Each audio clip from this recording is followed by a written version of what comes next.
to our Guru, Dr. B.V. Pattaviram, sir. Thank you. ఓ దేశంలో ఓ రాజుగారు ఉన్నారంట. ఆ రాజుగారు ఆయనకి దేశం సమస్యలు ఇవన్నీ తలుచుకుంటుంటే నిద్ర పట్టేది కాదు.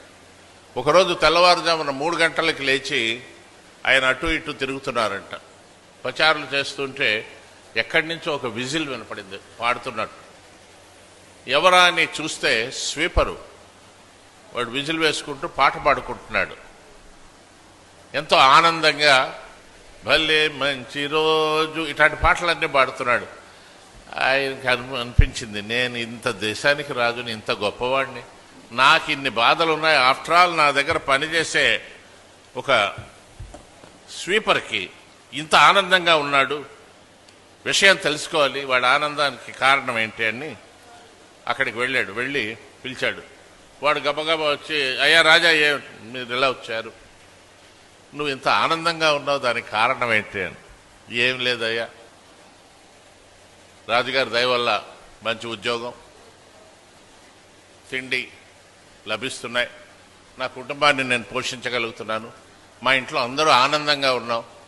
ఈ ఆనందాన్ని చెప్పనలేవి కాదు. ఉదయం నుంచి పొద్దున్న నేను 3 గంటలకు వస్తాను ఇక్కడి నుంచి రాత్రి వరకు ఆనందం ఆనందం ఆనందం. సరే, విన్నాక 6 o'clock మంత్రి గారిని పిలిచాడంట. మన దగ్గర పనిచేసే మంత్రి, మన సేవకుడు అంత హ్యాపీగా ఉన్నాడు, నా బతుకేంటయ్యా, నాకు ఇలాగ టెన్షన్ టెన్షన్ టెన్షన్. నువ్వు కూడా ఎప్పుడు టెన్షన్ తోటే ఉంటావు మంత్రి, వాడిలాగా మనం ఎందుకు ఉండలేవని. అప్పుడు మంత్రి అన్నాడంట, స్వామి, వాడు ఇంకా క్లబ్ 9లో చేరలేదు. వాడు క్లబ్ 9 ఏంటయ్యా, టీవీ 9 విన్నాను, ఇక హోటల్ 9 విన్నాను, స్టార్ 9 విన్నాను, ఈ క్లబ్ 9 ఏంటి అని. అంటే ఆ క్లబ్ 9లో చేరిన వాళ్ళకి మనశ్శాంతి ఉండదండి. ఎలాగా అని, నేను ఈ రేపటికే వాడిని మెంబర్ చేస్తానండి మన దాంట్లో. సరే, రాత్రి వాడి ఇంటికి వెళ్ళగానే ఒక బంగారు మూట, ఓ సంచిలో బంగారు కాయిన్స్, 9 కాయిన్స్ని, చాలా ఖరీదైన కాయిన్స్, 9 కాయిన్స్ అందులో వేసి మూట కట్టి ఆ సేవకుడి ఇంటికి వెళ్ళి తలుపు కొట్టి అక్కడ గుమ్మంలో పెట్టి వెనక్కి వచ్చాడు. సేవకుడు వచ్చి చూశాడు, మూట ఎవరిదై ఉంటుంది, చూశాడు, ఎక్కడ ఎవరు కనపడలేదు. అదృష్టలక్ష్మి ఇచ్చి ఉంటుందని చూస్తే 9 పెట్టారేంటి, ఎవరైనా పెడితే 10 పెడతారు, లేకపోతే ఓ డజన్ పెడతారు. వీడు 9 పెట్టాడు, బహుశా 10 పెట్టే ఉంటాడు. 10వది ఈ పెట్టడంలో మిస్ అయిపోయి ఉంటుంది అని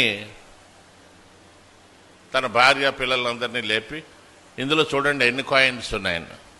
9 అన్నారు. అంతవరకు ఏ అనుమానం లేని మనిషి, నేను లెక్క పెట్టినప్పుడు 10 ఉన్నట్టు గుర్తు, మీరు లెక్క పెట్టేసరికి 9 అయ్యే, ఒకటి మీరు కానీ కొట్టేశారేమో అంట. లేదండి, మీరు మమ్మల్ని పిలిచాక మేము కౌంట్ చేశాం కదా. కాదు ఒకటి పోయి ఉంటుంది అని వెంటనే అక్కడ తోటలో పడిపోయిందేమో, తోట దగ్గర కుండీలు గిండీలు అన్నీ అటు ఇటు తీసి మొత్తం తవ్వి ఇక టెన్షన్ పట్టుకుంది. 10వ కాయనే ఏమైంది. 9 వచ్చినందుకు సంతోషం లేదు. ఆ రోజంతా సెలవు పెట్టి వెతుకుతూనే ఉన్నారు. ఇక సాయంత్రానికి అందరికీ జ్వరాలు వచ్చినట్టు అయిపోయింది. ఆ రాత్రి డ్యూటీకి వెళ్ళాడు, స్వీపింగ్ చేస్తున్నాడు. ఏదో కూని రాగం వినబడుతుంది. రాజుగారు వెళ్ళారు, ఏం పాడుతున్నాడు అని. పాట మారింది అక్కడ. జగమే మా కల ఇదని నిజమిదని. మంత్రిని పిలిచాడు. ఏమిటంటే, మన క్లబ్లో చేరాడు సార్ వీడు. ఈ దౌర్భాగ్యులు ఉన్నదాంతో తృప్తి లేక నాకేదో రావాలి, నాకేదో కావాలి అని ఇచ్చేసేవాళ్ళు అందరూ ఇదే. ఈ మైండ్ ట్రాప్కి ఈ కథ సమంజసంగా ఉంటుంది.